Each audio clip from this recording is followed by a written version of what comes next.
Capítulo 5. Parte 1. Tak pousava no lado norte da crista, os esporões cravados na casca podre de uma velha árvore caída. Agora literalmente com olhos de águia, não tinha dificuldade para distinguir os veículos lá embaixo. Via até as duas pessoas no ATV, o escritor ao volante e, a seu lado, o menino. O merdinha do menino rezador. Ali, afinal. Os dois, ali afinal. Tak tinha encontrado o menino por um breve instante numa visão de David, e tentará afastá-lo, amedrontá-lo, mandá-lo embora antes que encontrasse aquele que o convocara. Não conseguiu fazer isso. Meu Deus é forte, dissera o menino, e era visivelmente verdade. Mas faltava ver se o Deus do menino era forte o bastante. O ATV parou perto do furgão amarelo. O escritor e o menino pareciam conversar. O dama do menino começou a andar em direção a eles, rifle na mão, e parou quando o veículo recomeçou a avançar. Então se reuniram mais uma vez, todos os que restavam, mais uma vez juntos apesar dos esforços da coisa. Mas nem tudo estava perdido. O corpo da águia não duraria muito, 1 hora, 2 no máximo, mas no momento a coisa estava forte, quente e ávida, uma arma afiada que Tak empunhava com a maior intimidade. Ela bateu as asas da ave e elevou-se no ar, quando o dama abraçou seu damane. A coisa perdia rapidamente a língua humana, pois o pequeno cérebro de quem da águia era incapaz de contê-la, e revertia a simples porém poderosa língua das coisas informes. Ela girou, passou deslizando sobre o buraco de trevas que era a mina da China, tornou a girar e desceu em espiral para a negra entrada da boca da mina. Pousou, lançando um único e baixo grito quando as garras escolheram o poleiro para se firmarem bem. 30 metros poço abaixo, fulgia a pálida luz vermelho-rosada. Tak olhou-a por um instante, deixando a luz do Antak inundar e apaziguar o pequeno cérebro primitivo da ave, e depois entrou saltando até uma certa distância no túnel. Ali havia um ligeiro recuo no lado esquerdo. A águia se enfiou nele e ficou quieta, as asas fortemente fechadas, à espera. À espera deles todos, mas sobretudo do rezadorzinho. Ia rasgar a garganta do menino rezador com as poderosas garras de uma das patas da águia dourada, os olhos com as da outra, o rezadorzinho estaria morto antes que qualquer um deles soubesse o que tinha acontecido. Antes que o próprio Sdan soubesse o que tinha acontecido, ou mesmo entendesse que ele estava morrendo cego.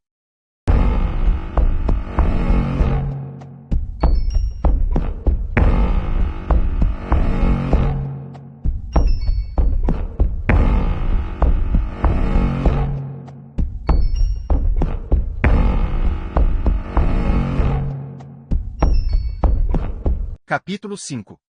Parte 2. Steve tinha trazido uma manta, uma velha coisa xadrez desbotada, para cobrir a moto do chefe, caso acabasse tendo de transportar a Harley para a costa oeste na traseira do furgão.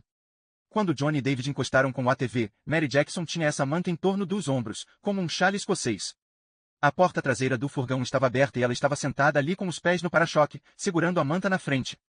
Na outra mão, tinha uma das poucas garrafas restantes de Jolt. Achava que jamais tinha saboreado nada melhor em toda a vida. Tinha os cabelos emplastrados na cabeça, formando um capacete de suor. Os olhos estavam arregalados. Tremia apesar da manta, e se sentia como uma refugiada num noticiário de TV. Numa notícia sobre incêndio ou terremoto. Viu Ralph dar ao filho um forte abraço com um braço só, a Roger.44 na outra mão, na verdade suspendendo David depois pondo de volta no chão. Mary escorregou para a estrada e cambaleou um pouco. Os músculos das pernas ainda tremiam da corrida. Corri para salvar minha vida, ela pensava, e isso é uma coisa que jamais vou poder explicar, não falando, provavelmente nem mesmo num poema, o que é correr não por uma refeição, uma medalha, um prêmio, ou para pegar um trem, mas pela porra da própria vida. Cynthia tocou-lhe o braço. Você está bem? Vou ficar ótima, ela disse. Me dê 5 anos, que eu fico no pique. Steve se juntou a elas. Nem sinal dela, disse, referindo-se a Ellen, supus Mary. Depois se aproximou de David e Marinville. David? Tudo bem. Tudo, disse David. Com Johnny também. Steve olhou para o homem que o tinham contratado para pagiar, o rosto inexpressivo. É. Acho que sim, disse Marinville. Eu tive, olhou para David. Conta pra ele, moleque. Está com a cabeça no lugar. David deu um pálido sorriso. Ele mudou de opinião. E se era minha mãe que vocês estavam procurando, a coisa que estava dentro de minha mãe, que podem parar. Ela está morta. Tem certeza? David apontou. Vamos encontrar o corpo dela no meio do barranco. Depois, com uma voz que se esforçava para ser objetiva, acrescentou, eu não quero olhar para ela. Quer dizer, quando vocês atirarem do caminho. Pai, acho que o senhor também não devia. Mary andou até eles, esfregando a parte de trás das coxas, onde doía mais. A Ellen corpo acabou, e não conseguiu me alcançar. Por isso a coisa está de novo em seu buraco, não está? Está. Mary não gostou do som de dúvida na voz de David. Havia ali mais palpite que conhecimento. Ela tinha mais alguém em quem pudesse entrar? Perguntou Steve. Tem mais alguém aqui em cima? Um eremita? Um velho garimpeiro?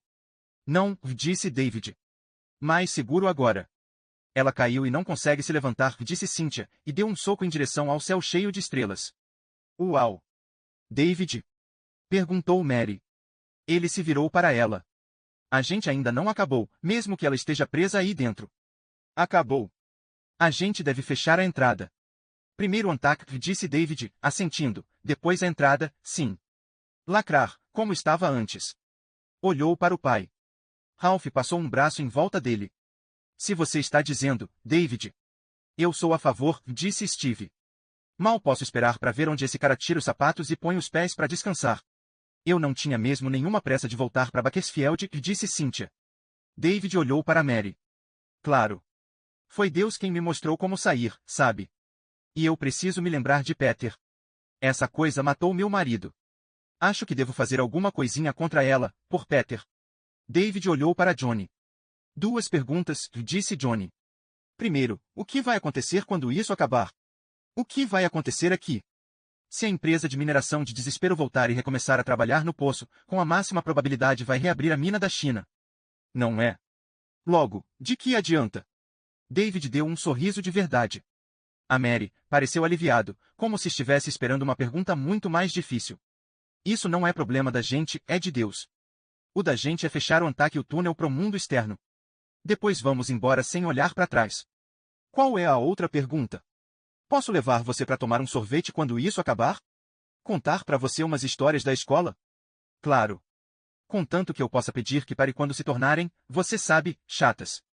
Histórias chatas não fazem parte do meu repertório, disse Johnny orgulhoso. O menino voltou para o furgão com Mary, passando o braço pela cintura dela e encostando a cabeça nela, como se ela fosse sua mãe. Mary achava que podia ser por algum tempo, se ele precisasse. Steve e Cynthia foram para a boleia, Ralph e Johnny Marinville se sentaram no chão atrás, defronte de Mary e David. Quando o furgão parou na metade da ladeira, Mary sentiu o braço de David em sua cintura apertá-la e passou o seu pelos ombros dele. Haviam chegado ao lugar onde a mãe do menino, a casca dela, pelo menos, tinha se acabado. Ele sabia tão bem quanto ela. Respirava rápido e leve pela boca. Mary pôs-lhe uma das mãos no lado da cabeça e puxou em silêncio para si. Ele aceitou de muito boa vontade, encostando o rosto no seio dela. Continuava a respirar de leve, pela boca, e então ela sentiu as primeiras lágrimas lhe molharem a blusa. Defronte, o pai de David se sentava com os joelhos dobrados contra o peito, as mãos no rosto. Está tudo bem, David, ela murmurou e começou a alisar os cabelos dele. Está tudo bem. Portas bateram. Pés esmagaram o cascalho. E então, de longe, a voz de Cynthia Smith, horrorizada, ah, Deus, olha só para ela. Steve, cala a boca, sua idiota, eles vão ouvir. Cynthia, ó, querido. Desculpe. Steve, vamos lá. Me ajude. Ralph tirou as mãos do rosto, passou uma manga da camisa nos olhos, depois veio para o lado de Mary no furgão e abraçou David. O menino tateou em busca da mão do pai e a pegou. Os olhos sofridos e inundados de Ralph encontraram os de Mary, e ela própria começou a chorar. Ela ouvia-o arrastar de pés do lado de fora, quando Steve e Cynthia retiravam Ellen da estrada. Houve uma pausa, um pequeno grunhido de esforço da moça, e depois as passadas voltaram para o furgão. Mary teve de repente certeza de que Steve ia vir até o fundo do furgão e contar alguma deslavada mentira ao menino, besteiras como dizer que Ellen tinha uma aparência serena, como se apenas tirasse uma soneca ali no meio do nada. Tentou enviar-lhe uma mensagem, não faça isso, não volte aqui contando mentiras bem-intencionadas, só vai piorar tudo. Eles estiveram em desespero, viram o que tem lá, não tente enganá-los sobre o que está aí fora. Os passos pararam. Cynthia murmurou. Steve disse alguma coisa em resposta. Depois tornaram a entrar no furgão, as portas bateram, o motor foi ligado e tornaram a partir. David manteve o rosto comprimido contra ela por mais um instante, depois ergueu a cabeça. Obrigado. Mary sorriu, mas a porta traseira do furgão continuava aberta, e ela supôs que ainda entrava luz suficiente para David ver que também ela havia chorado. Disponha, disse. Beijou a face dele. De verdade. Ela cruzou os braços sobre os joelhos e olhou pela porta traseira, vendo a coluna de poeira subir. Ainda via a luz do sinal de trânsito, uma centelha amarela na vastidão das trevas, mas agora ia na outra direção, distanciando-se deles. O mundo, o que ela sempre pensara ser o único, também parecia se distanciar dela agora.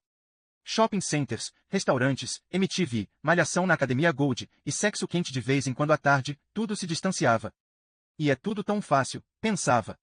Tão fácil quanto uma moeda cair por um buraco no bolso. David, disse Johnny. Sabe como Tack entrou em Ripton, para começar? David balançou a cabeça. Johnny assentiu, como se isso fosse o que esperava, e se recostou, colando a cabeça no lado do furgão. Mary compreendeu que, por mais exasperante que ele fosse, ela gostava de Marinville. E não só porque ele voltou com David, tinha gostado dele desde que buscavam armas, achava. Ela tinha dado um susto nele, mas ele se recuperou. Achava que era o tipo de cara que fizera Du voltar de alguma coisa uma segunda carreira. E quando não tentava ser um babaca, sabia ser divertido.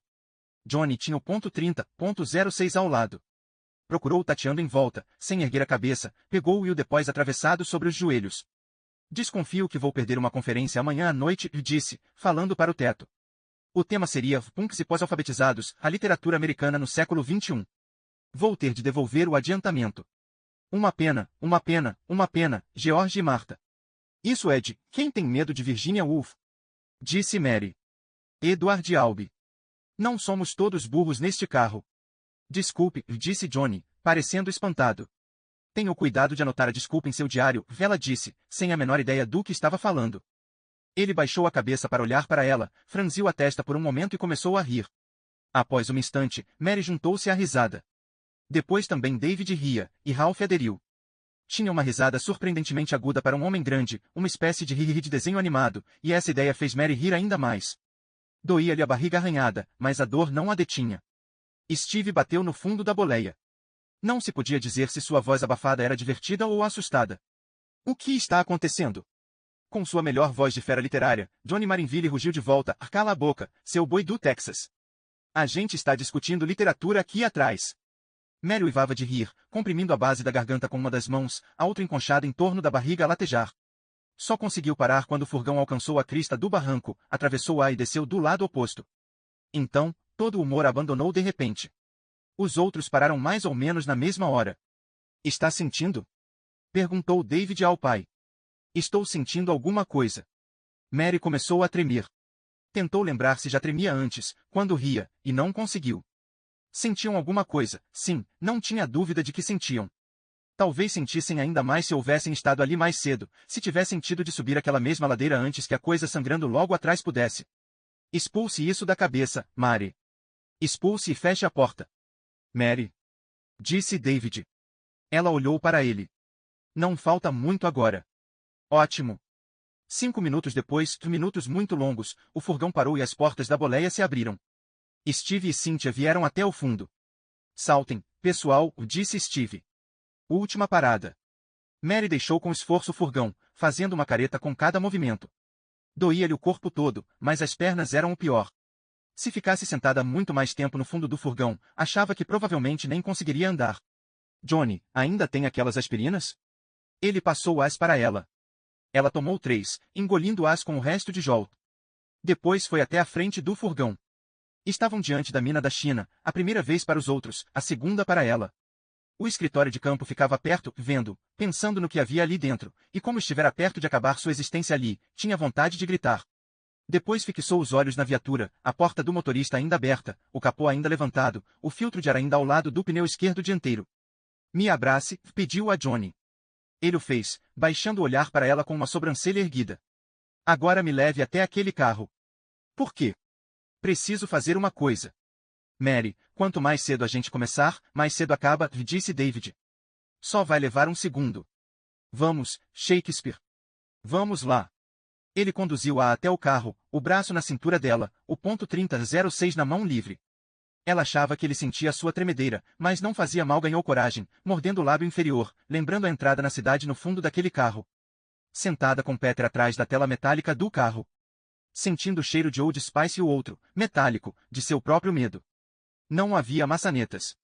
Nem manivelas para baixar os vidros. E nada para olhar além da nuca queimada de sol de Intragian e aquele estúpido urso de olhos brancos grudado no painel. Ela se curvou para dentro do fedor de Intragian, só que agora sabia que, na verdade, era de Tack, e arrancou o urso do painel. Os olhos vazios de Kento e do bicho fitavam diretamente os dela, como se perguntasse o que seria aquela tolice, que vantagem aquilo poderia trazer, que mal poderia mudar. Bem, ela disse ao urso, Você já era, seu filho da puta, e isso é o primeiro passo. Jogou-o no áspero chão do poço e pisou nele. Com força. Sentiu-o sendo esmagado sob o tênis. Foi, de algum modo fundamental, o mais satisfatório momento de todo o infeliz pesadelo. Não me diga, disse Johnny. É alguma nova variação de terapia. Uma afirmação simbólica expressamente destinada a situações tensas da vida, tipo eu estou bem, você está reduzido a merda. Ou, cala a boca, ela disse, não rispidamente. E já pode me soltar. Tenho de soltar? Moveu a mão na cintura dela. Eu já estava me acostumando com a topografia. Pena que eu não seja um mapa. Johnny deixou cair a mão e voltaram até os outros. David? Perguntou Steve. É esse o lugar? Indicava o conjunto de máquinas pesadas e o enferrujado barracão com a chaminé de estufa à esquerda. Uns 20 metros acima da encosta, o buraco quadrado que ela tinha visto antes. Na hora, não deu muita atenção, pois tinha coisas mais importantes a fazer, continuar viva, sobretudo, mas agora, vê-lo dava-lhe uma má sensação. Uma sensação de frouxidão nos joelhos. Bem, pensou, acabei com o urso, pelo menos. Ele nunca mais vai olhar fixo para qualquer um preso no fundo daquele carro patrulha. Já é alguma coisa. Aí está, disse David. A mina da China. Quem tá, disse o pai, como em sonho. É, e a gente tem de explodir? Perguntou Steve. Como é que vamos fazer isso, exatamente? David apontou para o cubo de concreto junto ao escritório. Primeiro temos de entrar ali. Dirigiram-se para o paiol. Ralph deu um puxão no cadeado da porta, como para senti-lo, depois armou a ruger. O clac-clac mecânico soou bastante alto no silêncio da mina. Vocês recuem, ele disse. Isso sempre dá certo no cinema, mas na vida real, quem sabe? Um segundo, disse Johnny, e voltou correndo ao Ryder. Ouviram-no remexendo entre as caixas logo atrás da boleia, e depois, aí está você, sua coisa feia. Voltou trazendo um capacete de motoqueiro Bell, preto, com proteção completa para o rosto. Entregou-o a Ralph. À prova de bala, deluxe. Eu quase nunca uso esse, porque é grande demais. É enfiar na cabeça, e minha claustrofobia logo chia. Ponha. Ralph pôs. O capacete fazia-o parecer um soldador futurista. Johnny recuou quando ele tornou a se virar para o cadeado. O mesmo fizeram os outros. Mary tinha as mãos nos ombros de David. Por que não viram de costas? Disse Ralph, a voz abafada pelo capacete. Mary esperava que David protestasse, uma preocupação pelo pai, talvez mesmo exagerada, não seria incomum, em vista do fato de que tinha perdido os 2 outros membros de sua família nas últimas 12 horas, mas o menino nada disse. Seu rosto era apenas uma mancha azul pálida na escuridão, impossível de interpretar, mas ela não sentia agitação alguma nele. Certamente, os ombros sob suas mãos estavam bastante calmos, pelo menos por enquanto. Talvez ele tenha visto que vai dar tudo certo, pensou. Na tal visão que teve, ou o que quer que tenha sido. Ou talvez. Não quis concluir esse pensamento, mas demorou ao tentar afastá-lo. Talvez simplesmente saiba que não há outra opção. Fez-se um longo momento de silêncio, muito longo, pareceu a Mary, e então veio um sonoro estalo de tiro de rifle, que devia ter ecoado e não ecoou. Simplesmente soou e sumiu, absorvido pelas paredes, bancos e vales do poço aberto.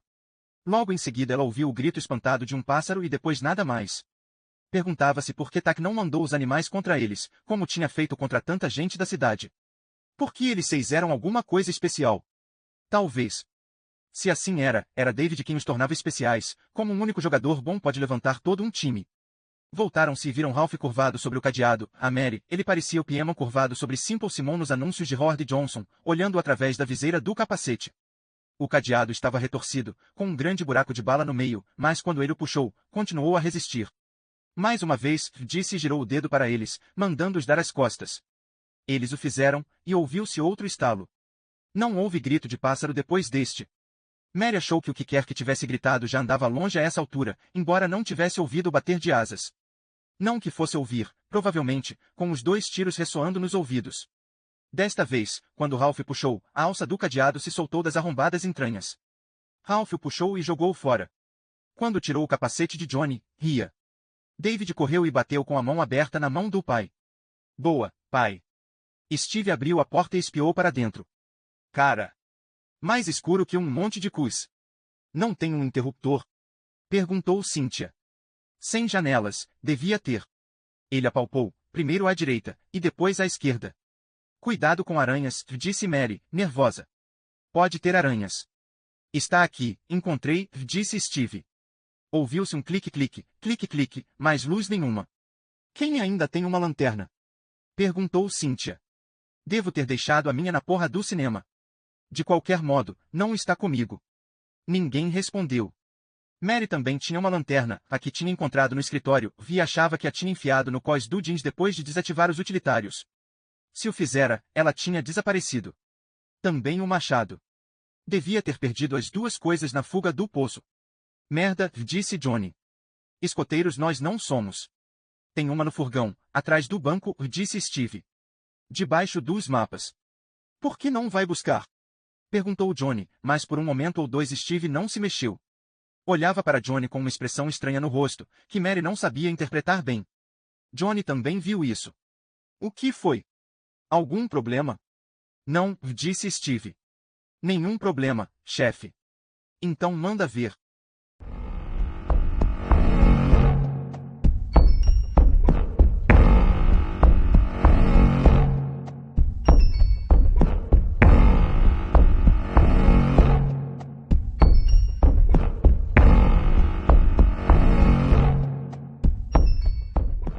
Capítulo 5. Parte 3. Steve Ames marcou o exato momento em que o controle da pequena força expedicionária passou de David para Johnny, o momento em que o chefe voltou a ser o chefe. Por que não vai buscar, ele disse, uma pergunta que não era pergunta nenhuma, mas a primeira ordem de fato que Marineville lhe dava desde que haviam partido de Connecticut, Johnny em sua moto, Steve rodando tranquilamente atrás no furgão, tirando baforadas do ocasional charuto barato.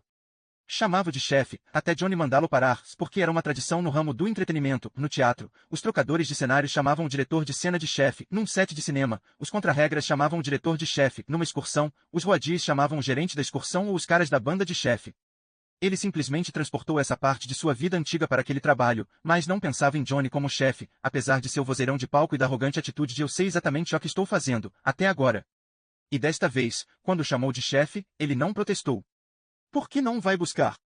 Uma pergunta nominal, 5 palavras, e tudo mudou. O que mudou? O que, exatamente? Não sei, murmurou, abrindo a porta do lado do motorista do Ryder e pondo-se a remexer na bagunça atrás do banco. Isso é que é o diabo, eu não sei mesmo. A lanterna, de cano longo, 6 pilhas, estava sob um amontoado de mapas, junto com um estojo de primeiros socorros e uma caixa de papelão com alguns rojões sinalizadores de estrada. Testou a lâmpada, viu que funcionava, e voltou correndo para os outros. Veja se tem aranhas primeiro, disse Cynthia. A voz saiu um pouco alta demais para um tom de conversa. Aranhas e cobras, como naquela música antiga. Nossa, eu odeio esses bichos. Steve entrou no paiol e correu a luz em volta, primeiro pelo chão, depois pelas paredes do pré-moldado, depois o teto.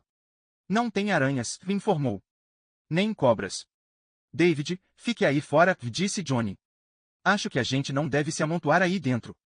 E se você vir alguém ou alguma coisa, dou um grito, concluiu David. Não se preocupe. Steve apontou o facho da lanterna para um aviso no meio do chão, que estava num suporte, como os dos restaurantes que diziam favor esperar que o maitre indique a mesa. Só que o que aquele dizia, em letras garrafais, era, aviso, aviso, aviso, os agentes explosivos e os detonadores devem ser mantidos separados. Isto é uma lei federal, não serão tolerados descuidos com explosivos.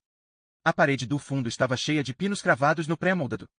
Desses pinos pendiam rolos de arame e gordos fios encapados de branco. Mecha de detonação, supôs Steve. Junto às paredes direita e esquerda, defronte uma da outra como cantoneiras de livros sem livros no meio, viam-se 2 pesadas arcas de madeira. Aqui tinha escrito dinamite cápsulas explosivas, e extremo cuidado, estava aberta, a tampa levantada como a de uma caixa de brinquedos. A outra, com a simples inscrição agente explosivo em letras negras sobre um fundo laranja, estava fechada com cadeado. É o ANFO, disse Johnny, indicando a arca fechada a cadeado. Sigla de nitrato de amônia e óleo combustível. Como você sabe disso? Perguntou Mary. Vi em algum lugar, ele disse, meio ausente. Simplesmente vi em algum lugar. Bem, se acham que eu vou estourar o cadeado dessa aí, estão malucos, disse Ralph. Tem alguma ideia que não envolva dar tiros? Não neste segundo, disse Johnny, mas não parecia muito preocupado. Steve se dirigiu à arca de dinamite. Não tem dinamite aí, disse Johnny, ainda parecendo estranhamente tranquilo. Tinha razão sobre a dinamite, mas a arca estava longe de estar vazia. O corpo de um homem de jeans e camiseta de Georgetown Oils tinha sido enfiado nela. Tinha levado um tiro na cabeça. Os olhos vidrados fitavam Steve por baixo do que deviam ter sido antes cabelos louros. Era difícil dizer. Se protegendo contra o cheiro, Steve se abaixou e tentou tirar o molho de chaves preso ao cinto do homem. O que é isso? Perguntou Cynthia, aproximando-se dele. Um besouro saiu da boca aberta do cadáver e desceu para o queixo. Agora Steve ouvia um leve roçagar. Outros insetos debaixo do cara morto. Ou talvez uma das queridas cascavéis de seu novo amigo. Nada, ele disse. Fique onde está. O molho de chaves era teimoso. Após várias tentativas infrutíferas para comprimir a lingueta que o prendia à passadeira do cinto, Steve simplesmente arrancou a coisa, com passadeira e tudo. Fechou a tampa da arca e cruzou a sala com o molho. Observou que Johnny estava parado uns 3 passos porta dentro, olhando encantado para seu capacete de motoqueiro. Ai de mim, pobre urina, disse. Eu te conheci bem. Johnny? Você está bem? Ótimo. Johnny pôs o capacete debaixo do braço e deu um sorriso cativante para Steve, mas tinha os olhos assombrados. Steve entregou as chaves a Ralph. Uma dessas, talvez? Não demorou muito. A terceira chave que Ralph experimentou entrou no cadeado da arca com a inscrição agente explosivo. Um momento depois, os 5 olhavam o interior. A arca tinha sido dividida em 3 compartimentos. Os das extremidades estavam vazios. O do meio estava cheio pela metade do que pareciam compridos sacos de aninhagem. Espalhados entre eles, alguns fugitivos, pelotas brancas redondas que a Steve parecia um chumbo de caça pintado de branco. Os sacos eram fechados na boca com cordões. Pegou um. Parecia uma linguiça branca, e ele calculou que pesava uns 5 quilos. Escrito ao lado em negro liam-se as letras ANFO. Abaixo, em vermelho, cuidado, inflamável, explosivo. Tudo bem, disse Steve, mas como vamos explodir isso sem detonador? Você tinha razão, chefe, não tem dinamite nem cápsulas explosivas. Só um cara com um corte de cabelo .30. O capataz de demolições, eu presumo. Johnny olhou para Steve, depois para os outros. Será que vocês iriam lá para fora com David por um momento? Eu gostaria de falar a sós com Steve. Por quê? Perguntou Cynthia na mesma hora. Porque eu preciso, disse Johnny, com uma voz curiosamente delicada. É uma questãozinha inacabada, só isso. Um pedido de desculpas. Não sei pedir desculpas muito bem em nenhuma circunstância, mas acho que não poderia fazer isso diante de uma plateia. Mary disse, eu acho que dificilmente seria o momento. O chefe fazia-lhe sinais urgentes, com os olhos.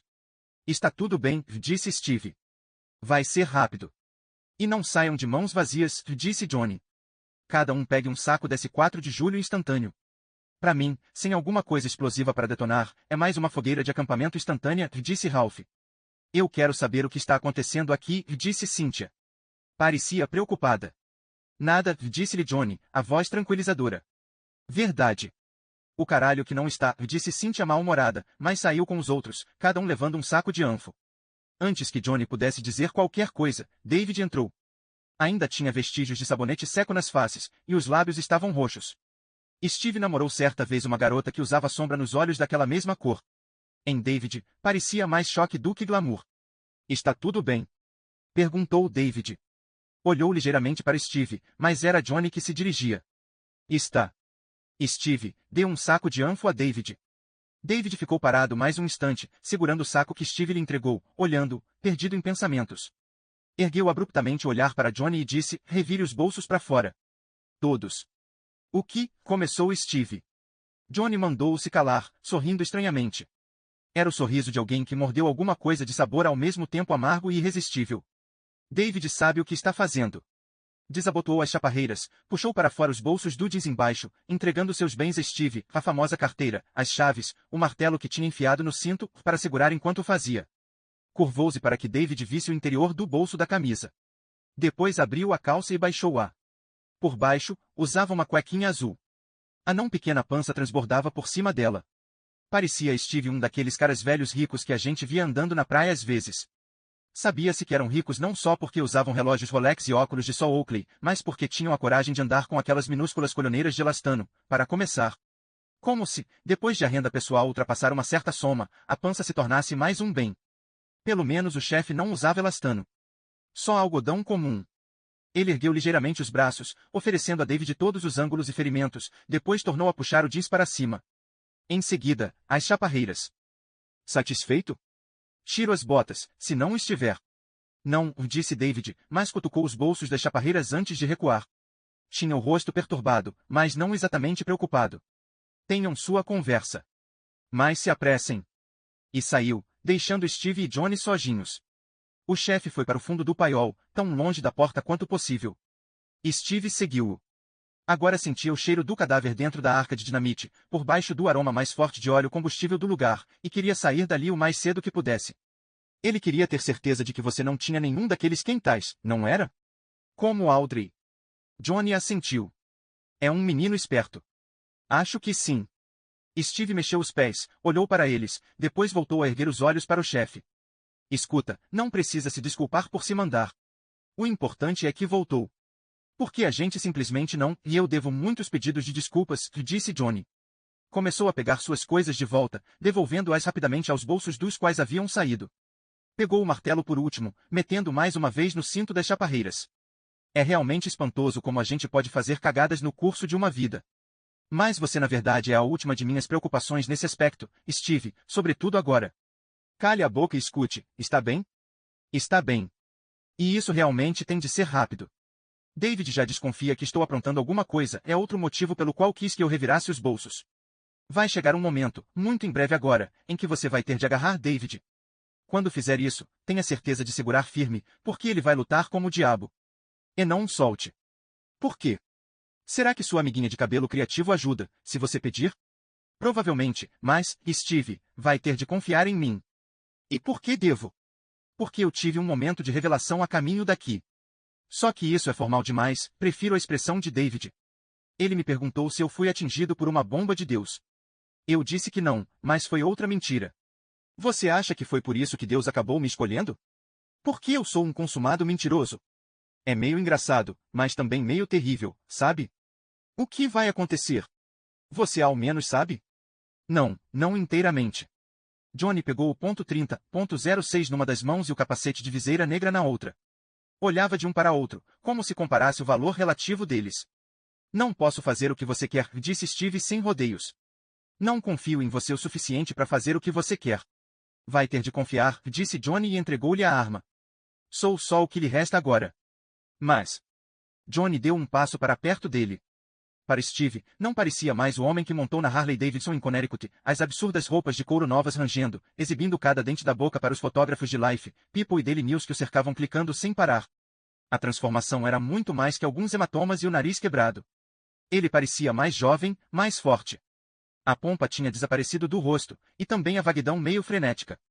Só agora, observando a ausência disso, Steve compreendia por quanto tempo ele tivera aquele ar, como se, independentemente do que dissesse ou fizesse, a maior parte da atenção de Marineville estivesse presa a alguma coisa que não existia. Uma coisa perdida ou uma tarefa esquecida. David acha que Deus quer que ele morra para tornar a trancar taca em seu buraco. O sacrifício final, por assim dizer. Mas David está errado. A voz de Johnny falhou na última palavra, e Steve ficou pasmo ao ver que o chefe estava quase chorando. Não vai ser tão fácil assim para ele. O que? Johnny agarrou o braço dele. Apertou tão forte que doeu. Cala a boca, Steve. Simplesmente agarre-o quando chegar a hora. É com você. Agora vamos. Curvou-se sobre a arca, pegou um saco de anfo e jogou-o para Steve. Pegou outro para si. Você sabe como explodir isso sem dinamite nem detonadores? Perguntou Steve. Acha que sabe, não é? O que vai acontecer? Deus vai mandar um raio? Isso é o que David pensa, disse Johnny, e depois das sardinhas e dos biscoitos, eu não me surpreendo. Mas acho que não vamos chegar a nada tão extremo. Vamos.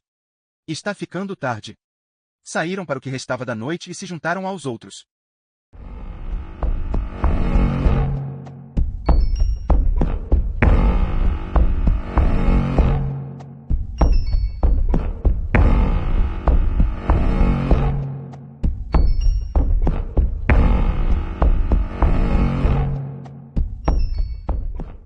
Capítulo 5.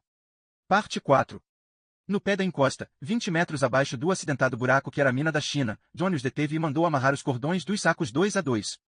Passou um desses pares no pescoço, os sacos pendendo em cada lado do peito como contrapesos de um relógio de cocô. Steve pegou outro par, e Johnny não fez objeção quando David pegou o último par do pai e passou os cordões amarrados pelo próprio pescoço. Ralph, perturbado, olhou para Johnny. Este olhou para David, viu que ele olhava a abertura da mina acima, e tornou a olhar para o pai, balançou a cabeça e bateu um dedo nos lábios. Calado, pai. Ralph pareceu em dúvida, mas não disse nada. Todo mundo bem? Perguntou Johnny. O que vai acontecer? Perguntou Mary. Quer dizer, qual é o plano? A gente faz o que Deus mandar, disse David. É esse o plano. Vamos. Era ele quem conduzia, subindo a encosta de lado para não cair. Ali não havia uma larga estrada de cascalho, nem mesmo um caminho, e o terreno era ruim. Johnny sentia-o querendo se esfarelar sob as botas a cada arrancada para cima. Logo tinha o coração martelando e o nariz esmagado latejando em sincronia. Tinha sido um bom menino nos últimos meses, mas muitos dos frangos, para não falar de alguns patos assados e umas poucas codornas recheadas de caviar, voltavam agora para o poleiro mesmo assim. Mas se sentia bem. Tudo era simples agora. Isso era meio maravilhoso. David seguia na frente, o pai atrás. Steve e Cynthia em seguida. Johnny e Mary fechavam a retaguarda. Por que você ainda traz esse capacete de motoqueiro? Ela perguntou. Johnny deu um sorriso. Ela lembrava-lhe Terry, de uma forma curiosa. Terry como era nos velhos tempos. Ele ergueu o capacete, enfiou a mão dentro como uma marionete. Não perguntes por quem dobra o sino, disse. Dobra por ti, ó favo de mel. Ela deu uma risadinha sem fôlego. Você é maluco. Se fossem 40 metros em vez de 20 até em cima, Johnny não sabia se teria conseguido. Mesmo assim, o martelar do coração tinha se tornado tão acelerado que parecia um tamborilar no peito quando David chegou à acidentada abertura do túnel. E as coxas pareciam espaguete. Não vá afrouxar agora, disse a si mesmo. Está na reta final. Obrigou-se a andar um pouco mais rápido, de repente com medo de que David simplesmente se virasse e entrasse naquela mina antes que ele chegasse lá. E era possível. Steve achava que o chefe sabia o que estava acontecendo, mas na verdade o chefe sabia pouquíssimo. Davam-lhe o roteiro uma página antes dos outros, só isso. Mas David esperou, e em breve estavam todos reunidos na encosta diante da abertura. Um cheiro úmido saía dali, gélido e calcinado ao mesmo tempo. E havia um som que Johnny associava a poços de elevador, um sussurro débil, soprado. Devemos rezar, disse David, parecendo tímido. Ergueu as mãos dos lados. O pai pegou uma. Steve largou o ponto 30.06 e pegou a outra. Mary pegou a de Ralph, Cynthia de Steve. Johnny ficou entre as duas mulheres, largou o capacete entre as botas, e o círculo estava completo. Estavam na escuridão da mina da China, sentindo o cheiro do bafio úmido que a terra exalava, ouvindo aquele rugido fraco, olhando para David Carver, que os conduzira até ali. O pai de quem? Perguntou David.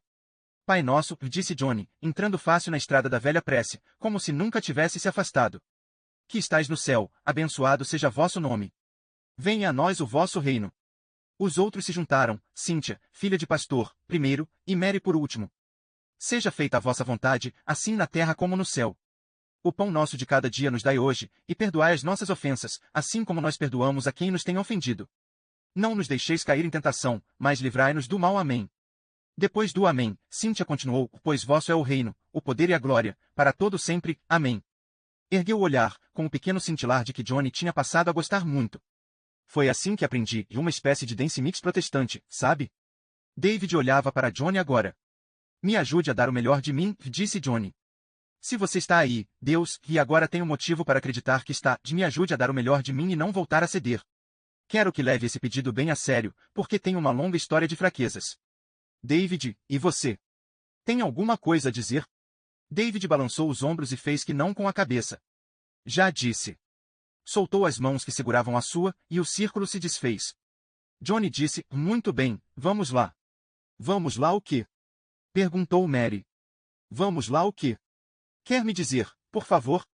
Eu devo entrar, disse David. Sozinho. Johnny balançou a cabeça. Nada feito.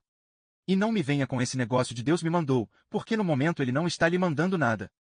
Sua tela de TV tem um aviso de por favor espere. Estou certo? David olhou inseguro e molhou os lábios. Johnny ergueu uma mão para a escuridão à espera na entrada e falou no tom de alguém que faz um grande favor. Mas pode ir na frente. Que tal? Meu pai, logo atrás de você. Ele segura você, se você cair. Não, disse David. De repente parecia amedrontado, aterrorizado. Não quero isso. Não o quero lá dentro de jeito nenhum. O teto pode ceder, ou, David. O que você quer não importa. Cynthia agarrou o braço de Johnny. Estaria enterrando as unhas nele se não as tivesse roído até o sabugo. Deixe-o em paz. Nossa, ele salvou a porra da sua vida. Quer parar de encher o saco dele? Não estou enchendo, disse Johnny. A essa altura, ele está enchendo o próprio saco. Se ele relaxar, lembrar de quem está no comando. Olhou para David. O menino murmurou alguma coisa em voz baixa, baixa demais para ser ouvida, mas Johnny não precisava ouvir para saber o que ele dissera. Certo, ele é cruel. Mas você sabia disso. E não tem controle sobre a natureza de Deus mesmo. Nenhum de nós tem. Logo, por que não relaxa? David não respondeu. Tinha a cabeça baixa, mas não rezava desta vez. Johnny achou que era resignação. De algum modo, o menino sabia o que vinha pela frente, e isso era o pior. O mais cruel, se quisesse dizer assim. Não vai ser tão fácil assim para ele, dissera Steve no paiol, mas lá ele não tinha compreendido de fato como poderia ser difícil. Primeiro a irmã, depois a mãe, agora, certo, disse, com uma voz que soou tão seca quanto o chão que pisavam. Primeiro David, depois Ralph, depois você, Steve. Eu vou atrás de você. Esta noite, perdão, esta madrugada, é um caso de as damas por último. Se a gente tem de entrar, eu quero entrar com Steve, disse Cynthia. Tudo bem, ótimo, disse logo Johnny, era como se esperasse isso. Pode trocar de lugar comigo. Quem botou você no comando, aliás? Perguntou Mary. Johnny se virou para ela como uma serpente, assustando-a a ponto de ela dar um precário passo atrás. Você quer tentar? Perguntou, com uma espécie de perigosa alegria. Porque se quiser, mocinha, eu terei prazer em passar a você. Eu não pedi isso mais do que David. Então o que acha? Quer botar o cocar de grande chefe? Ela balançou a cabeça, confusa. Vai com calma, chefe, murmurou Steve. Eu estou calmo, disse Johnny, mas não estava. Olhava para David e o pai, parados lado a lado, cabisbaixos, de mãos dadas, e não era fácil. Mal podia acreditar na enormidade do que estava permitindo. Mal podia acreditar? Não podia acreditar de modo algum, assim era mais preciso. De que outro modo poderia ir em frente, a não ser mantendo uma caridosa incompreensão como um escudo? Como poderia qualquer um? Quer que eu segure esses sacos, Johnny? Perguntou timidamente Cynthia. Você ainda parece bastante sem fôlego, e também parece arrasado, se não se importa que eu diga. Vou ficar bem. Não é longe agora. É, David? Não, disse David, numa vozinha trêmula. Parecia não apenas segurar a mão do pai, mas acariciá-la, como faria um amante. Olhava para Johnny com olhos desamparados, suplicantes. Os olhos de alguém que quase sabe. Johnny desviou o olhar, com o estômago embrulhado, sentindo ao mesmo tempo calor e frio. Encontrou os olhos pasmos e preocupados de Steve e tentou enviar-lhe outra mensagem, segure-o. Quando chegar a hora. Em voz alta, disse, passe a lanterna pro David, Steve. Por um momento, achou que Steve não ia fazê-lo.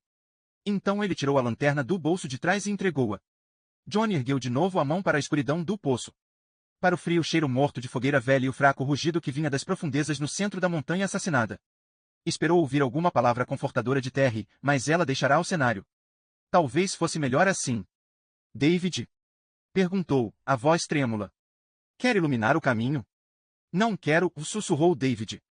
Depois, inspirando profundamente, olhou para o céu, onde as estrelas começavam a empalidecer, e gritou, eu não quero. Já não fiz o bastante? Tudo o que você pediu. Não é justo. Não é justo e eu não quero. As últimas 4 palavras saíram num grito desesperado, de rasgar a garganta. Mary adiantou-se. Johnny a agarrou pelo braço. Tira a mão de mim, ela disse e tornou a avançar. Johnny tornou a puxá-la. Fique quieta. Ela cedeu. Johnny olhou para David e, em silêncio, levantou de novo a mão para a entrada. David ergueu o olhar para o pai, as lágrimas escorrendo pelas faces. Vá embora, pai. Volte pro furgão. Ralph balançou a cabeça.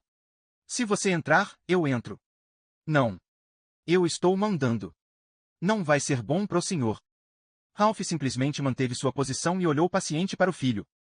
David retribuiu-lhe o olhar, depois olhou para a mão estendida de Johnny, que agora não apenas convidava, mas exigia, e se virou e entrou no poço. Acendeu a luz ao entrar, e Johnny viu partículas de poeira dançando no facho forte, partículas e mais alguma coisa. Uma coisa que teria feito o coração de um velho garimpeiro bater mais rápido. Um reflexo de ouro, logo desaparecido. Ralph seguiu atrás de David. Steve vinha em seguida. A luz mexia na mão do menino, correndo primeiro por uma muralha de rocha, depois um esteio antigo com um trio de símbolos entalhados na madeira, o nome de algum mineiro chinês há muito morto, talvez, ou da namorada dele, deixada muito longe atrás, nas cabanas dos pântanos de Poyang, e depois o chão, onde iluminou um monte de ossos, crânios rachados e costelas que se curvavam como horrendos sorrisos do gato Cheshire. Tornou a subir e foi para a esquerda. O brilho dourado surgiu de novo, desta vez mais intenso e definido. Ei, cuidado! Gritou Cynthia. Tem alguma coisa aqui com a gente. Ouviu-se uma explosão de penas no escuro. Foi um som que Johnny associou à sua infância em Connecticut, os fazões explodindo do mato para o ar quando o crepúsculo se aproximava da escuridão. Por um momento, o cheiro da mina ficou mais forte, quando asas invisíveis abanaram o ar antigo enrajadas contra o rosto dele. Mary deu um grito. O facho da lanterna subiu meio torto e, por apenas um momento, cravou uma aparição de pesadelo em pleno ar, uma coisa de asas, olhos dourados fuzilantes e garras estendidas. Era David que os olhos fuzilavam, David que ela queria. Cuidado! Berrou Ralph e se jogou sobre as costas de David, derrubando-o no chão coalhado de ossos da mina. A lanterna caiu da mão do menino quando ele foi derrubado, lançando para cima luz apenas suficiente para confundir. Vultos imprecisos lutavam em seu fulgor refletido, David debaixo do pai, e a sombra da águia se curvando e crescendo acima dos dois. Atira nela! Gritou Cynthia. Steve, atira nela, ela vai arrancar a cabeça dele. Johnny agarrou o cano do .30.06 quando Steve o ergueu. Não. Um tiro de escopeta vai fazer toda a estrutura desabar em cima da gente. A águia guinchou, as asas açoitando a cabeça de Carver. Ralph tentava afastar a ave com a mão esquerda. Ela agarrou um dos dedos no bico e decepou. E então as garras se cravaram no rosto de Ralph Carver como fortes dedos numa massa. Pai, não! Gritou David. Steve entrou no emaranhado de sombras, e quando o lado de seu pé chutou a lanterna caída, Johnny teve uma visão melhor do que gostaria da ave com a cabeça de Ralph em seu poder. As asas levantavam furiosas nuvens de poeira do chão e das velhas paredes da mina. A cabeça de Ralph balançava como louca de um lado para outro, mas o corpo cobria David quase completamente. Steve recuou o rifle, pretendendo brandi-lo, e a coronha bateu na parede. Não havia espaço. Ele empurrou-o para frente em vez disso, como uma lança. A águia volveu o olhar perfurante para ele, as garras mudando de posição em Ralph. As asas eram um suave trovão no espaço apertado. Johnny viu o dedo de Ralph saindo pelo lado do bico. Steve cutucou de novo, desta vez atingindo direto a águia e tirando o dedo do bico. A cabeça da ave foi lançada contra a parede. Ela dobrou as garras. Uma se enterrou mais fundo no rosto de Ralph. A outra se ergueu, mergulhou no pescoço e o rasgou. A ave gritou, talvez de raiva, talvez em triunfo. Mary gritou com ela. Deus, não! Uivou David, a voz falhando. Oh, Deus, por favor, faça com que ela pare de machucar meu pai. Isto é o inferno, pensou Johnny, calmo, dando um passo e depois se ajoelhando. Agarrou a pata enterrada na garganta de Ralph. Era como agarrar uma curiosidade exoticamente feia, forrada de couro de jacaré. Torceu-a com tanta força quanto pôde ouvir um estalido seco. Acima dele, Steve atacava de novo com a coronha do .30.06, lançando a cabeça da águia contra o lado de rocha da mina. Ouviu-se um som de esmagamento. Uma asa bateu na cabeça de Johnny. Era como o urubu no estacionamento de novo. De volta para o futuro, ele pensou, trocou a pata pela asa e puxou. A ave veio ao seu encontro, lançando seu grito feio e dilacerante, e Ralph veio com ela, arrastado pela pata ainda enterrada em sua face, têmpora e órbita do olho esquerdo. Johnny julgou-o inconsciente ou já morto. Esperava que já estivesse morto. David se arrastou de debaixo dele, o rosto desorientado, a camisa encharcada do sangue do pai. No momento, agarraria a lanterna e mergulharia mais fundo na mina, se eles não fossem rápidos. Steve! Gritou Johnny, erguendo cegamente o braço acima da cabeça e abarcando as costas da águia. Ela corcoviava e se retorcia em seu poder como a coluna de um cavalo chucro. Steve, acabe com ela! Acabe com ela! Steve meteu a coronha do rifle no pescoço da ave, virando a escura cabeça para o teto. Nesse momento, Mary se lançou para a frente. Agarrou o pescoço da águia e torceu-o com irada eficiência. Ouviu-se um estalo abafado, e de repente a garra enterrada no rosto de Ralph afrouxou. O pai de David caiu no chão da mina, a testa batendo numa caixa torácica de costelas e reduzindo-a a pó. David se virou, viu o pai jazendo imóvel de cara no chão. Seus olhos clarearam. Ele chegou a sentir como a cabeça, como a dizer bem como eu esperava, e se abaixou para pegar a lanterna. Só quando Johnny o agarrou pela cintura sua calma se desfez e ele se pôs a lutar. Me solta! Gritou. É meu trabalho. Meu. Não, David, disse Johnny, segurando-o firme. Não é, não. Apertou o abraço no peito de David com a mão esquerda, fazendo uma careta com os calcanhares do menino a imprimir nova dor nas canelas, e deixou a mão direita escorregar para o quadril dele. Dali ela se moveu com a rapidez discreta de um bom batedor de carteira. Johnny tomou de David o que ele tinha sido instruído a pegar, e deixou uma coisa também. Ele não pode pegar eles todos e depois não me deixar acabar. Ele não pode fazer isso. Não pode. Johnny fez uma careta quando um dos pés de David bateu em sua rótula esquerda. Steve. Steve fitava com horrorizado fascínio a águia, que ainda se contorcia e batia devagar uma asa. Tinha as patas vermelhas. Steve, porra! Ele ergueu o olhar, como se despertado de um sonho. Cynthia estava ajoelhada ao lado de Ralph, procurando o pulso e chorando alto. Steve, chegue aqui! Gritou Johnny. Me ajude! Steve se aproximou e agarrou David, que começou a lutar com mais força. Não! David sacudia a cabeça de um lado para outro num frenesi. Não, é meu trabalho. É meu. Ele não pode pegar eles todos e me deixar. Está ouvindo? Ele não pode pegar eles todos e David. Desista. David deixou de lutar e simplesmente pendeu nos braços de Steve como uma marionete com os cordões cortados. Tinha os olhos rubros e inflamados. Johnny pensou que jamais tinha visto tal desolação e perda no rosto humano. O capacete de motoqueiro estava onde Johnny o tinha deixado cair quando a águia atacou. Ele se curvou, pegou e olhou o menino nos braços de Steve. Este parecia como Johnny se sentia, enojado, perdido, pasmo. David, ele começou. Deus está em você. Perguntou David. Está sentindo ele aí dentro, Johnny? Como uma mão. Ou um fogo? Sim, disse Johnny. Então não vai entender isto errado. David cuspiu no rosto dele. Caiu quente na pele abaixo dos olhos de Johnny, como lágrimas. Johnny não tentou enxugar a cusparada do menino. Escute-me, David. Vou lhe dizer uma coisa que você não aprendeu com seu pastor nem com a Bíblia. Pelo que eu sei, é uma mensagem do próprio Deus. Está escutando? David apenas olhava-o, sem dizer nada. Você disse que Deus é cruel como uma pessoa que viveu a vida inteira no Tahiti diria a neve é fria. Você sabia, mas não entendia. Aproximou-se de David e pôs as palmas das mãos nas faces frias dele. Sabe até onde seu Deus pode ser cruel, David? Fantasticamente cruel? David esperava, sem dizer nada. Talvez escutando, talvez não. Johnny não sabia. Às vezes ele nos faz viver. Johnny se virou, pegou a lanterna e começou a descer o poço, depois virou-se mais uma vez. Vá para o seu amigo Brian, David. Vá para o seu amigo e faça dele seu irmão. Depois comece a dizer para você mesmo que houve um acidente na estrada, um acidente sério, um bêbado desmiolado cruzou a divisória da estrada, o trailer em que vocês estavam capotou e só você sobreviveu. Isso vive acontecendo. É só ler o jornal. Mas não é a verdade. Podia ser. E quando voltar ao Ohio, ou Indiana, ou onde quer que você mor, reze a Deus para superar isso. Para que ele deixe você bem de novo. Por agora, está dispensado. Eu jamais direi outra, que... O que foi que você disse? Eu disse que você está dispensado. Johnny olhava para ele fixamente. Dispensado mais cedo. Virou a cabeça. Tire-o daqui, Steve. Tire-os todos daqui. Chefe, o que? A excursão terminou, Tex. Metros no furgão e pegue a estrada. Se querem estar a salvo, partam agora mesmo. Johnny se virou e desceu correndo a mina da China, a luz saltando à frente na escuridão. Logo isso também desapareceu.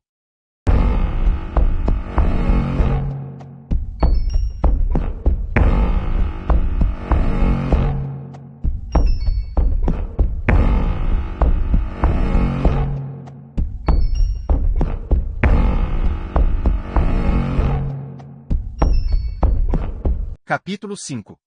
Parte 5. Ele tropeçou em alguma coisa, apesar da lanterna, quase se esparramou no chão e deixou de correr para andar.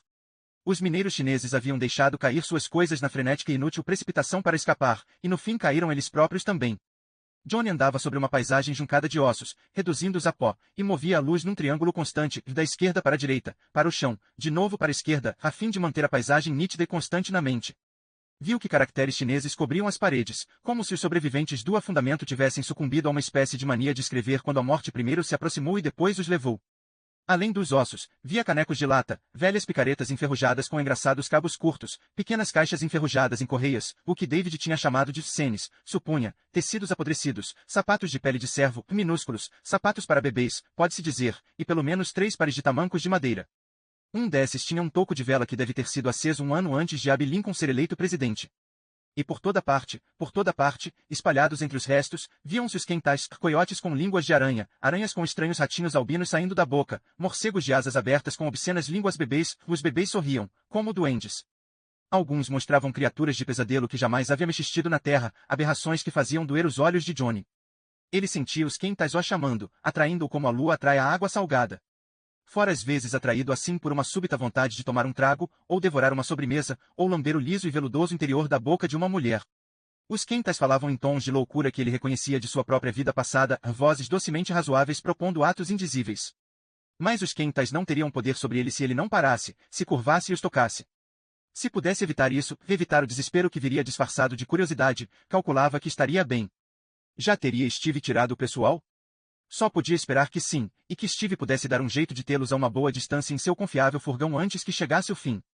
Ia ser uma explosão dos diabos. Ele tinha apenas os 2 sacos de anfo, pendurados no pescoço pelos cordões amarrados, mas isso bastaria, era só o que precisava. Mas parecerá mais sensato não dizer aos outros. Mais seguro. Agora ouvia o gemido baixo de que David tinha falado, o rende lhe deslocar da greda, como se a terra falasse. Protestando contra sua intrusão. E via um suave zigue-zague de luz vermelha à frente. Difícil dizer a que distância na escuridão. O cheiro era mais forte também, e mais nítido, cinzas frias.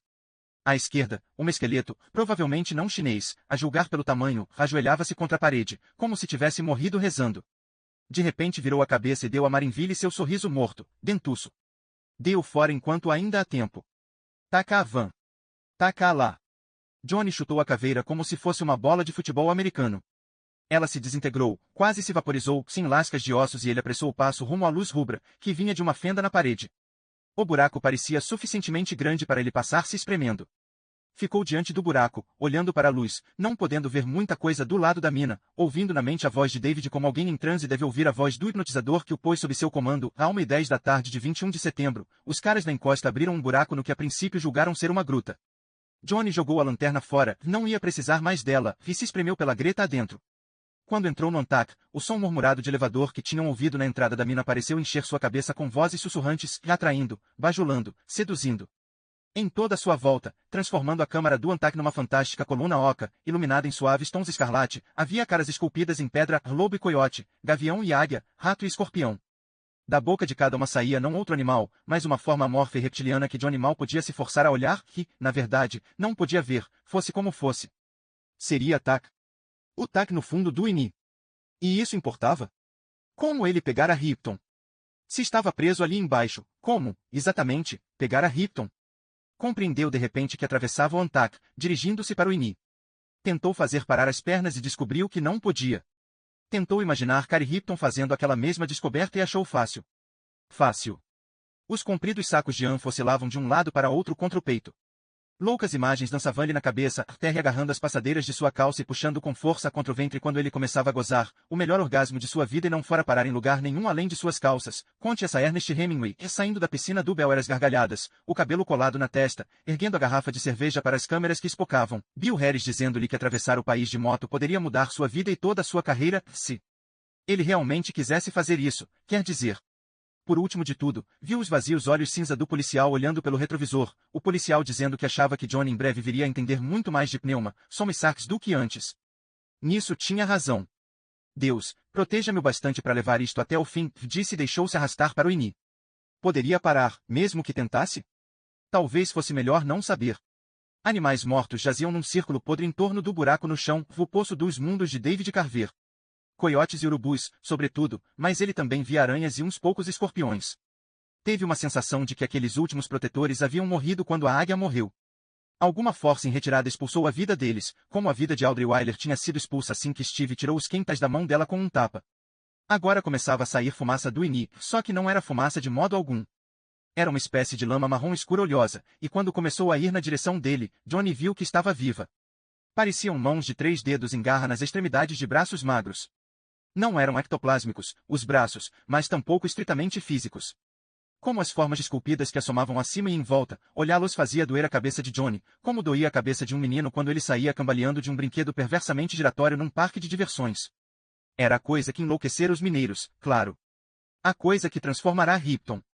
As janelas sem vidraças do Pirin Mó sorriam com escárnio para ele, dizendo-lhe, o que, exatamente? Ele quase ouvia. Cai de Moon, abra a boca. E, sim, ele estava de boca aberta, escancarada, como quando se vai ao dentista. Por favor, abra bem, Sr. Marinville, abra bem, sua imunda e desprezível imitação de escritor. Você me deixa furioso, você me deixa nauseado de raiva, mas vá, abra bem, Kaide Moon, seu filho da puta grisalho pretencioso da porra, vamos dar um jeito em você, deixar o mesmo que novo, melhor que novo, abra bem, Kaide Moon, abra bem. A fumaça. Lama. Fosse o que fosse. Não eram mais mãos nas pontas de braços, mas tubos. Não, tubos, não. Buracos. Era isso. Buracos que parecem olhos. 3. Talvez mais, porém 3 ele via claramente. Um triângulo de olhos, 2 em cima e um embaixo, olhos que pareciam sussurrantes, como buracos de explosão. Isso mesmo, disse David. Isso mesmo, Johnny. Explodir tac direto para dentro de você, como ele se explodiu em Cary Ripton, o único meio que tem de sair do buraco onde está aí embaixo, o buraco pequeno demais para qualquer coisa que não esse negócio, 2 para o nariz e 1 para a boca.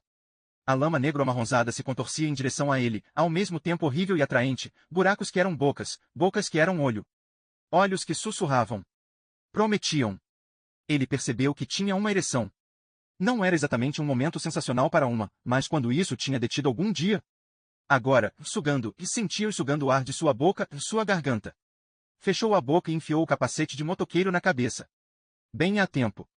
Um instante depois, as fitas amarronzadas encontraram um escudo de fibra de vidro e se espalharam sobre ele com um desagradável som molhado de chupão. Por um momento, ele viu ventosas se espalhando como lábios num beijo, e depois sumiram, perdidas em imundas manchas de matéria marrom fragmentada. Johnny estendeu o braço, pegou a coisa marrom que flutuava à sua frente e torceu-a em direções opostas, como se espremesse uma toalha de rosto. Teve uma sensação de agulhadas nas palmas e nos dedos, e a carne ficou dormente, mas a coisa marrom se partiu, parte voltando para o ini, parte caindo no chão da câmara. Ele chegou à borda do buraco no chão, parando entre um monte de penas que tinha sido um urubu e um coiote caído morto de lado. Baixou os olhos, tocando os sacos pendurados de anfo, acariciando-os com dedos formigantes, meio dormentes. Você sabe como explodir essa merda sem dinamite nem detonadores? Steve tinha perguntado. Sabe, não sabe? Ou acha que sabe? Espero que sim, disse Johnny. A voz era sem inflexão e estranha dentro do capacete. Espero, então vamos lá. Gritou uma voz louca saindo de baixo dele. Johnny recuou aterrorizado e surpreso. Era a voz do policial. De Collie Intragian. Vamos lá. T.A.K. lá, Pirin M.O.H. Vamos lá, seu chupador fudido. Vamos ver se tem coragem. T.A.K. Ele tentou dar um passo atrás, talvez repensar o assunto, mas tendões de lama se enroscaram em seus tornozelos como mãos e puxaram os pés dele. Ele caiu no poço num desgracioso mergulho de pés para frente, batendo a nuca na borda. Não fosse pelo capacete, o crânio provavelmente teria sido esmagado. Ele puxou os sacos de anfo protetoramente contra o peito, transformando-os em seios. Então veio a dor, primeiro mordendo, depois rasgando, depois parecendo comê-lo vivo. O ini era em forma de funil, mas o círculo descendente que se estreitava era revestido de cristais de quartzo e greda rachada. Johnny deslizou por ele como um menino num escorrega cheio de cacos de vidro. Tinha as pernas de algum modo protegidas pelos safões de couro e a cabeça pelo capacete de motoqueiro, mas as costas e as nádegas foram retalhadas em instantes. Ele baixou os braços, numa tentativa de frear a queda. Agulhas de pedra despedaçaram-nos. Viu as mangas da camisa ficarem vermelhas, um instante depois, eram tiras. Está gostando? Falou a voz do fundo do ini com desprezo, e agora era a voz de Ellen Carver. T.A.K. lá, seu sacano intrometido.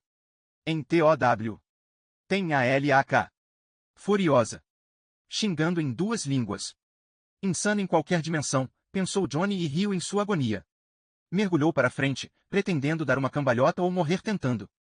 Hora de malhar o outro lado, pensou, e riu mais que nunca. Sentia o sangue jorrando nas botas como água morna. O vapor negro-amarronzado cercava-o de todos os lados, sussurrando e lambuzando bocas sugadoras pela viseira do capacete. Elas apareciam, desapareciam, tornavam a aparecer, esfregando e emitindo aqueles sons baixos e sugestivos de chupões. Ele não podia descolar as costas como queria, dar uma cambalhota. O ângulo da descida era agudo demais. Virou-se de lado em vez disso, agarrando os afloramentos de cristal que o despedaçavam, retalhando as mãos sem se importar, precisando deter-se antes de ser literalmente reduzido a tiras. Então, de repente, acabou.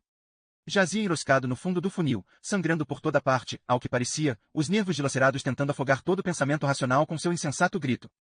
Ergueu os olhos e viu uma larga faixa de sangue assinalando seu caminho pela parede inclinada e curva abaixo. Tiras de tecido e couro, sua camisa, sua leves, suas chaparreiras, pendiam de algumas pontas de cristal. A fumaça subia em volutas de entre suas pernas, saindo do buraco no fundo do funil e tentando chegar às virilhas. Solta, ele disse. É meu Deus quem ordena. A fumaça negro-amarronzada recuou, enroscando-se em torno de suas coxas em faixas imundas. Eu posso deixar você viver, disse uma voz. Não admirava, pensou Johnny, que Tack estivesse preso do outro lado do funil. O buraco no qual ele terminava era estreito, não mais de uns 2 centímetros de diâmetro. Uma luz rubra pulsava dele como um piscar de olhos. Posso curar você, sarar você, deixar você viver. Mas pode me fazer ganhar a porra de um prêmio Nobel de literatura? Johnny retirou os sacos de anfo do pescoço e puxou o martelo do cinto. Teria de trabalhar rápido. Estava cortado no que parecia 1 bilhão de lugares, e já podia sentir a nuvem cinzenta da perda de sangue enfraquecendo-lhe a mente. Isso fez lembrar de novo de Connecticut e de como a neblina chegava após o anoitecer nas últimas semanas de março e primeiras de abril. Os velhos chamavam aquilo de primavera de morango, sabia Deus por quê. Sim. Sim, eu posso fazer isso. A voz que vinha da estreita garganta rubra parecia ansiosa. E também amedrontada. Qualquer coisa. Sucesso, dinheiro, e mulheres, e posso curar você, não se esqueça. Eu posso curar você. Pode trazer de volta o pai de David? Silêncio no ini. Agora a neblina negro-amarronzada que saía do buraco encontrou a longa confusão de talhos em suas costas e pernas, e de repente ele se sentiu como se tivesse sido atacado por moreias ou piranhas. Gritou. Eu posso fazer a dor parar. Disse Tack de seu minúsculo buraco. Você só precisa pedir que parar, claro. Com o suor ardendo nos olhos, Johnny usou a forquilha do martelo para rasgar um dos sacos de anfo. Virou o rasgão sobre o minúsculo buraco, abriu o tecido e despejou através da mão inconcha e ensanguentada. A luz vermelha sumiu imediatamente, como se a coisa lá embaixo temesse disparar a carga por si mesma, sem querer. Você não pode!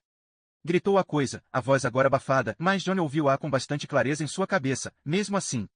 Você não pode, maldito seja! Anlá! Anlá! Usdan! Seu sacana! Anlá pra você, pensou Johnny. E um grande gordo quindilache de quebra. O primeiro saco esvaziou-se. Johnny via uma baça brancura no buraco onde antes havia apenas negro e vermelho pulsantes. A garganta que levava ao mundo, ou plano, ou dimensão de Tack não era tão longa assim, então. Não em termos físicos de medida. E a dor em suas costas e pernas tinha diminuído? Talvez eu tenha apenas ficado dormente, pensou. Uma condição nada nova para mim, na verdade. Pegou o segundo saco de anfo e viu que todo um lado dele estava encharcado com seu sangue. Sentiu que uma crescente fraqueza acompanhava o nevoeiro dentro da cabeça. Tinha de se apressar. Tinha de correr como o vento. Rasgou o segundo saco com a garra do martelo, tentando se fortalecer contra os guinchos na cabeça. Tack tinha caído inteiramente naquela outra língua agora. Virou a mochila sobre o buraco e viu as pelotas de anfo caírem. A brancura tornava-se mais brilhante à medida que a garganta se enchia. Quando o saco se esvaziou, a camada de cima de pelotas achava-se apenas uns 10 centímetros abaixo. O espaço suficiente, pensou Johnny. Tomou consciência de que uma quietude tinha se abatido ali, sobre o poço e no antaque acima, ouvia-se apenas o fraco sussurro, que podia ser o apelo dos fantasmas ali aprisionados desde 21 de setembro de 1859. Se assim era, pretendia dar-lhe sua liberdade condicional. Mexeu nos bolsos das chaparreiras durante o que pareceu uma eternidade, lutando contra o nevoeiro que queria borrar os pensamentos, contra sua própria fraqueza crescente. Finalmente os dedos tocaram uma coisa, escorregaram, voltaram, tocaram-na de novo, pegaram-na, trouxeram-na para fora. Uma gorda cápsula verde de escopeta. Johnny enfiou-a no olho do fundo do ini e não ficou surpreso ao descobrir que se encaixava perfeitamente, a boca circular firmemente presa contra as pelotas de anfo. Está pronto, seu sacana, disse em voz rouca. Não, sussurrou uma voz em sua cabeça. Não, não ouse. Johnny olhou o bracelete metálico tapando o buraco no fundo do ini. Pegou o cabo do martelo, a força se esvaindo seriamente agora, e pensou no que o policial lhe tinha dito pouco antes de prendê-lo no fundo da viatura. Você é uma péssima imitação de escritor, dissera. É uma péssima imitação de homem, também. Johnny tirou o capacete com a parte de trás da mão esquerda. Voltou a rir ao erguer o martelo acima da cabeça, e rindo baixou em cheio sobre a base da cápsula. Deus me perdoe. Eu odeio os críticos. Teve uma fração de momento para se perguntar se tinha conseguido, e então a pergunta foi respondida num desabrochar de vermelho brilhante e silencioso. Era como desmaiar numa rosa. Johnny Marinville deixou-se cair, e seus últimos pensamentos foram sobre David. Teria ele saído, se afastado, estaria bem agora, ficaria bem depois? Dispensado mais cedo, pensou Johnny, e depois também isso se foi.